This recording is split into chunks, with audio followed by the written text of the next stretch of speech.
If you want to download all of your app connections in Zapier and save a copy of that data for your records, you're in the right place. In this video, I'll walk you through the exact steps to find the download option in Zapier, request your app connections file, and then grab it from your email once it's ready. This is a simple process, but if you've never been inside the security and data settings before, I'll make it super easy to follow. And if this tutorial helps you out, be sure to hit like and subscribe for more quick software guides just like this. Alright, let's jump into it. First, go to Zapier and log into your account. Once you're on the main dashboard, look to the top right corner of the screen and click on your profile icon. This opens the account menu where you can access your settings and security options. From that menu, click on Settings. This is where Zapier keeps your profile, security, and data-related controls. Now that you're in Settings, find and click on Security and Data.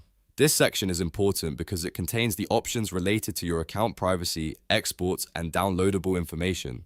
Once the security and data page loads, scroll down until you reach the data management area. Take your time here, because this is where the export tools are located. In the data management section, look for the option that says download all app connections. This is the feature you need if you want a file containing your app connection information. When you find it, click the download arrow next to it to start the request. Zapier will begin preparing your file in the background, so you may not get it instantly on the screen. After you click download, Zapier will let you know that the file will be sent to your email. So the next step is to go to your email inbox and wait for the message from Zapier. Depending on how much data is in your account, it may take a little while for the file to arrive, so don't worry if it isn't immediate. Once the email comes through, open it and look for the link or button that says download account data.